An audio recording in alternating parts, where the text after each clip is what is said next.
Hello, everybody, and welcome to our Lunch and Learn series. I'm Helen Panos, Dynamis Learning, a K through 12 tutoring, SAT, ACT prep company. We do executive functioning as well, college essay writing, and application assistance. I am back here again today. This will be shorter because I'm going to be talking about how do you get your kid in a gifted program in public schools, K through 8. Those are pretty much the grade levels that you can do that, so be aware of it. Number one, I am going to have a free webinar next Thursday. You can get the replay on that and the link from me. It will be an evergreen webinar. You can then listen to it up to a week, and I will roll that out on Thursday at 7:30 p.m. For those people who sign up to listen to the webinar, that is. So it's going to be all about how do you get into the gifted program in public schools. And really, that all depends on if your child's been tested before and did not get in, didn't qualify, or they've never been tested at all. So there's two different possibilities. So let's talk about the one real quick that has never been tested. So basically, if your child, they need one supporting documentation in order to even look at your child to test them, and that's a qualifier. So let's say you have an achievement test like a MAP test and they scored a 90th percentile in the total reading or math, then they qualify to be looked at and tested for the gifted program. Then they would give them a mental abilities test, then they will give them a creativity test, and then they do a motivation piece. So there's those four areas: achievement, mental abilities, creativity, and motivation. 3 out of those 4 have to be met for your child to be in the gifted program. I will go into more detail about that in my free webinar on Thursday, the 21st at 7:30 p.m. for you. Again, that's going to be an evergreen type. It's going to be sent out to people who sign up, and that will be recorded. I'll keep it short. And if you have any questions and answers after you listen to that, then you can send those to me on email. I'll have a calendar link for you to actually contact me or an email, and then we can set up a time to talk about your child specifically and what's that situation. Because I do get a lot of calls from parents who the child was tested, they didn't get in, and they want to try to get them in. So that's a little more complicated because there is timelines related to that. So under Georgia law, you cannot be given the same test for 2 years. So if they gave their child a COGAT, then they can't give them a COGAT again except for 2 years down the road. But there are other tests that possibly can be used for the mental abilities. And that's something I have experience in, being a gifted lead for 9 years. And I can actually look at your eligibility form and kind of guide you through that. So I'm keeping this very short today because I do have that webinar where I will be going into a lot more detail about how to get in the gifted program. I will be posting that link so that you can sign up to get the link for the webinar on the 21st. Again, you'll be sent, instead of a Zoom link, you'll be sent the webinar link that will get you right into the webinar. And that way you don't have to come on at a specific time at a specific date. That will be rolled out at 7:30 p.m. next Thursday.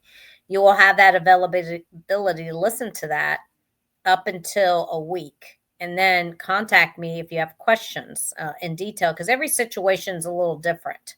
And I'd have to look at eligibility forms to guide you on what we would do next. I do actually tutor to help kids get in the gifted program.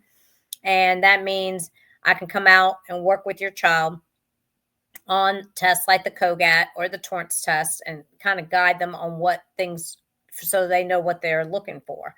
No one's really been ever coached on a Torrance test, so they wouldn't know much about that at all. And you only see that if you're being tested for gifted programs.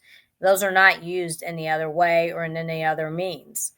Achievement tests, yes, those are used all the time. Something like a MAP test in Iowa, Stanford, Georgia milestones, people ask about that. That's a Georgia test. It's not nationally normed. Thus, they can't use it for the data. iReady can be used. But Georgia milestones, they do look at those right now around this time of year. They look at them to see who's hitting that high level. I think it's a level 4. And to see if those kids may not be in the gifted program. And if they are, they would probably test kids that are heading up high in those levels. So it's very important. Now's the time to be looking at test scores, to be looking at what did your children score at Georgia Milestones. Let's look at those together. Figure out what else your child needs to get a stronger test score next year on the milestones, because waiting till March is a little late. Yes, they take them in May, and then we're wondering why we can't get your child's test scores up. It's a little late to try to do that then. So we need to be talking about standardized test scores and how to do well on them early on, like in the fall semester. And I have somebody that's going out today in Alpharetta who's going to do exactly that. We're working on study skills and how to take tests, basically. And we're doing that using the classroom test, not a standardized test. But I do have test questions that are standardized as well. So I want to let you know that, and we can practice with those to help kids as well, along with that kind of thing, to help them strengthen their test taking skills. So if you are interested in the gifted program K through 8, please sign up for my free webinar that's going to roll out on Thursday, August 21st at 7:30 p.m. You have to sign up so I know you're interested in getting this webinar, which will be pre-recorded. Decided to do that instead of a live. Then we will meet personally to discuss your child's situation and what you're thinking. That's an easier, that I find that's much better than just doing a Zoom call. So that's it for now.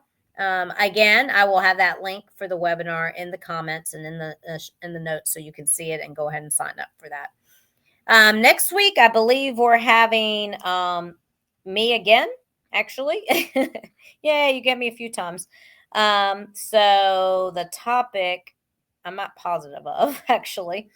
It's probably related to critical thinking and creativity, which also aligns itself well with also the gifted program.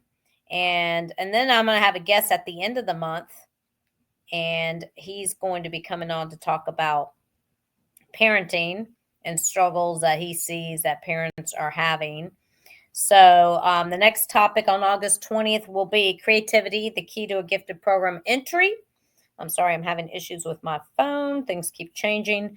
I'm getting ads. And then on the 27th, Andy Goldstrom will be with me, Parenting with Purpose, How to Truly Succeed as a Parent. So that's it for now, guys. Again, join our webinar on next Thursday, the 21st of August at 7:30 p.m. You will get the recorded thing about it, and then you can set up a time for me to discuss your personal situation, because those are very individualized. And happy to talk to you about giftedness. They test twice a year. They look at it now, and they test around September, October. Then they do it again. They do the KISS process at that point in time in January, and then they probably would test February to early March for the second semester. All righty. Have a great rest of your day. Bye for now.